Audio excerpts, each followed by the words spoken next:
Yo les gars tout le monde, on se retrouve pour une nouvelle vidéo et aujourd'hui on va parler un petit peu de Mercato. En effet, après quelques jours avec de l'actu PSG, de l'actu Barça avec les débriefs, on repart un petit peu sur le Mercato européen avec plusieurs infos qui concernent des clubs français mais également des clubs étrangers. Ça va être une vidéo très intéressante où on va se pencher sur ces différents dossiers. Bien sûr, n'hésitez pas à participer dans les commentaires en écrivant vos avis sur ces différentes pistes.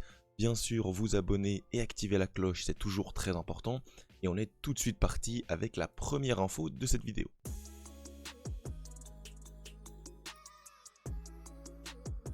La première info, elle concerne Joël Ordóñez, le défenseur central de Bruges, l'équatorien, qui serait en arrivée pour l'Olympique de Marseille, puisque l'OM a fait une offre de 30 plus 3 millions de bonus. Et bien sûr, les négociations se poursuivent entre Bruges et l'OM. En tout cas, le joueur a demandé à être vendu à l'OM, contrat de 5 ans qu'il attend. Apparemment, il donnerait sa priorité à l'OM, une priorité absolue, il ne voudrait que l'OM. Donc c'est très positif pour l'Olympique de Marseille, c'est un défenseur jeune, prometteur, on va regarder ses statistiques juste après. Et pour commencer à parler un peu plus du projet, il fallait un défenseur central d'expérience européenne, il a déjà joué la Ligue des Champions avec Bruges, on va le voir juste après. Pour le mettre à côté de Balerdi avec un Medina sur le côté gauche, ça ferait très certainement une des paires de centraux les plus jeunes, les plus cohérentes déjà en Ligue 1, mais également pour la Ligue des Champions. C'est très intéressant. C'est un joueur qui a déjà été pisté par de plus grands clubs, notamment par le Paris Saint-Germain, par des clubs anglais, par des clubs espagnols. C'est vraiment un joueur assez bankable dans une nation comme l'Équateur qui se développe énormément. Des joueurs comme Pacho, des joueurs comme Kendry Páez, des joueurs comme Caicedo. C'est vraiment une nation qui est sur le développement avec une Coupe du Monde qui arrive. Ils sont deuxièmes aux éliminatoires. Ordóñez a sa place de titulaire, que ça soit à droite ou dans l'axe.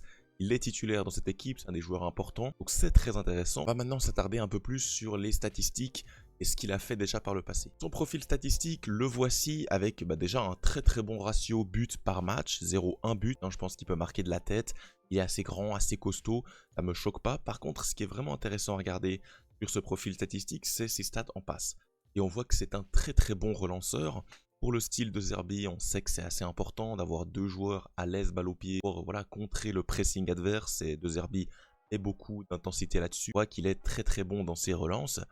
Là où on peut peut-être avoir une inquiétude, notamment ses statistiques qui sont défensivement, peuvent s'expliquer via le club et le championnat. On sait qu'il joue dans un club dominant dans son championnat. C'est donc beaucoup plus rare pour Ordóñez d'avoir des missions défensives à faire.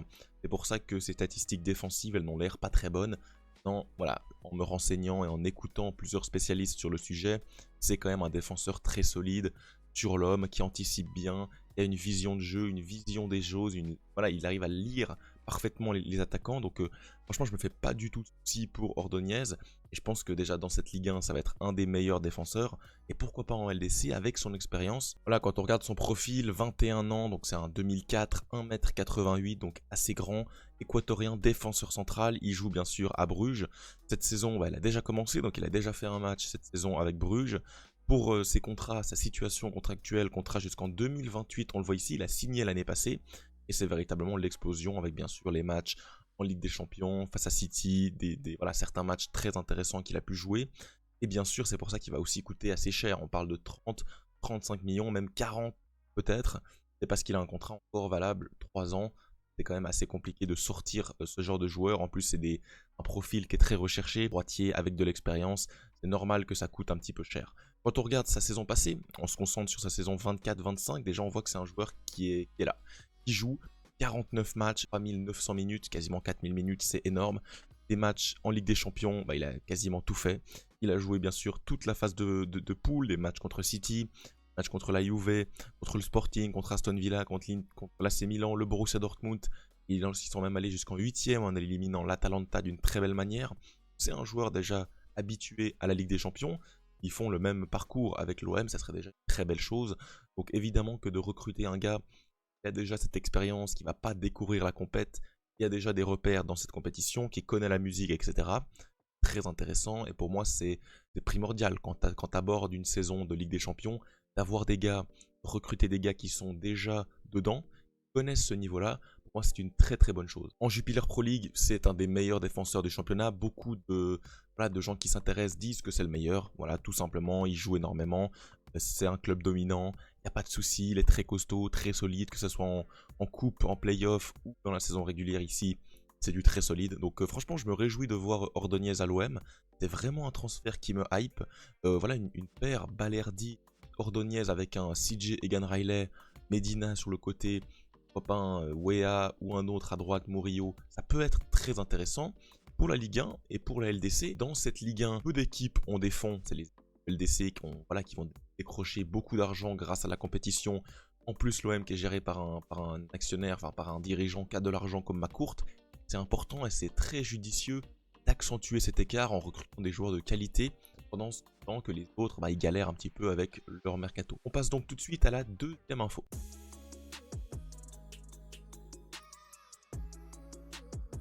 Cette info qui en est moyennement une, puisque voilà, c'est un peu du stand-by, c'est bien sûr le cas Magnès Akliouche qui est très flou du côté de Monaco. En début de mercato, on disait que c'était un des gars qui allait partir pour très cher, il allait le suivre partout en Europe, il allait partir. Ça parlait du PSG déjà, ça parlait d'autres clubs, United, Chelsea comme d'habitude. Mais voilà, ça s'est un peu refroidi. Pourquoi? Parce que Monaco en demande énormément. Et forcément, ça a refroidi de nombreux clubs. Mais le Paris Saint-Germain reste à l'affût. On sait que tu as des joueurs qui sont sur le départ. Asensio, Picanguine, pourquoi pas quelqu'un d'autre. Tu n'as personne d'autre qui vont arriver. Normalement, Rodrigo Mora, ça s'est quand même refroidi. Donc pourquoi pas aller recruter Akliouche. Donc Akliouche est très intéressé par le projet parisien. Ça s'est répété de nombreuses fois. Ce ne serait pas un problème. Maintenant, voilà, est-ce que ça va se faire? Moi, je trouve que c'est quand même assez cher pour le joueur qu'il est. Si c'est un joueur très intéressant, qui ferait du bien, on va regarder son profil juste après. Je suis pas sûr que le move se fasse cet été. Voilà, une saison 2 à Monaco. T'as encore la LDC, ça peut être intéressant pour lui pour aller chercher d'autres clubs ou que vraiment un club en particulier soit intéressé et ait envie de claquer la banque sur son profil. Ça n'a pas l'air d'être le cas. Et franchement, à l'heure actuelle, je ne suis pas convaincu qu'il se fasse. Pour son profil statistique, on l'a tous vu, on n'a pas besoin de vous expliquer le niveau d'Akliou, énorme techniquement dans les petits espaces, dans les 30 derniers mètres, énorme, une grosse implication défensive que je découvre ici sur ce bilan FBRF avec de nombreux tacles, de nombreuses interceptions. Très intéressant, c'est pas le joueur qui va le plus marquer dans les ailiers, voilà, 25e dernier entre guillemets, donc il marque pas tellement, mais il est très important notamment à la passe où il est 86% des joueurs le plus de passes donc c'est énorme, dans les passes créatives, dans les passes complétées, dans les passes progressives, donc il reçoit des passes progressives, il en donne, etc. Donc c'est vraiment un joueur de qualité qui a un rapport avec le ballon qui est vraiment impressionnant. Donc dans une équipe, ça fait toujours plaisir. Qui est jeune, pas non plus le plus jeune de cette vidéo, parce qu'il a quand même déjà, je crois, 24 ans, en 23 ans. Voilà, il a 23 ans, il va bientôt avoir 24 ans. En 2002, donc c'est pas le plus jeune joueur au monde, il a quand même un certain âge. Mais dans cette équipe de Luis Enrique, on recrute quand même des joueurs de moins de 25 ans en priorité. C'est parfait dans le profil, il peut s'incorporer au milieu de terrain avec un Désiré Doué, avec un Guevara, il peut être ce 5e homme offensif. Derrière Doué, Barcola, Guevara et Dembélé, ça a manqué un petit peu d'un 5e homme. Ça serait le 5e homme parfait. Et on passe donc à la dernière info de cette vidéo.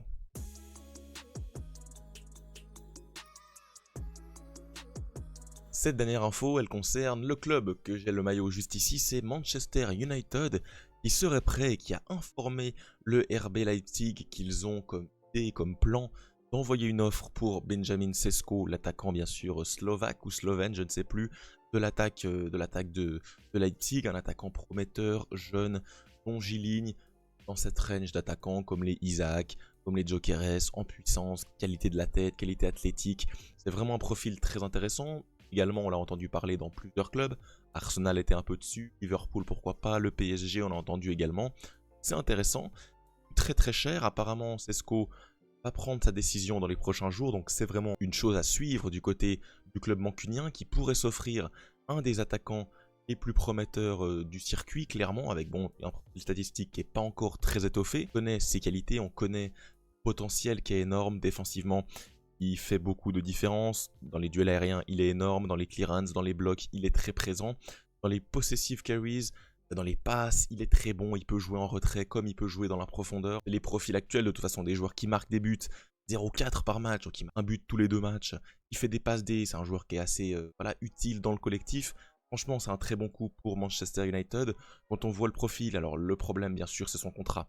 Il est très long jusqu'en 2029. C'est pour ça que ça va être très cher. On parle de 70 80 millions, ça va être très cher. 1,95 m, il est très grand. Mais pourquoi pas le faire à Manchester. C'est un des attaquants de façon qui va partir pour un gros club. Voilà, ça souffre d'aucune contestation. Et surtout quand tu vois le secteur offensif commence à s'étoffer. On a l'arrivée de Bemo, l'arrivée de Mateusz Cunha ici. On a toujours Højlund qui est plutôt sur le départ. Zirkzee, bon, tu sais pas tellement qui va être titulaire. Anthony qui devrait partir. Amad Diallo, Jadon Sancho qui devrait également partir. C'est quand même compliqué de trouver voilà, un trio de tête dans cette attaque de Manchester. Alejandro Garnacho qui devrait partir.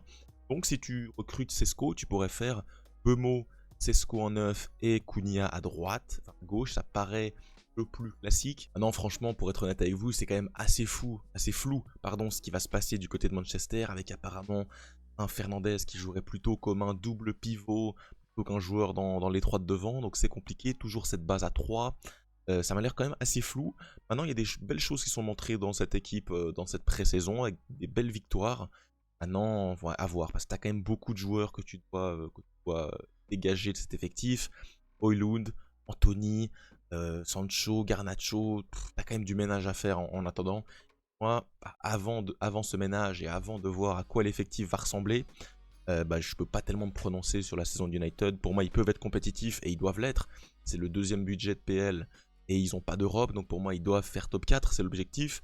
Est-ce qu'ils auront les armes et est-ce qu'ils pourront le faire? Ça, c'est vraiment une autre chanson. Les amis, en tout cas, c'est tout pour cette vidéo. J'espère qu'elle vous aura plu. On a parlé de plusieurs dossiers. Bien sûr, n'hésitez pas à participer dans les commentaires. Donnez-moi vos avis, vos impressions sur ces différents moves potentiels. Et nous, bien sûr, on se retrouve très vite pour de nouvelles vidéos. Bien sûr, abonnez-vous et mettez la cloche pour ne rien rater.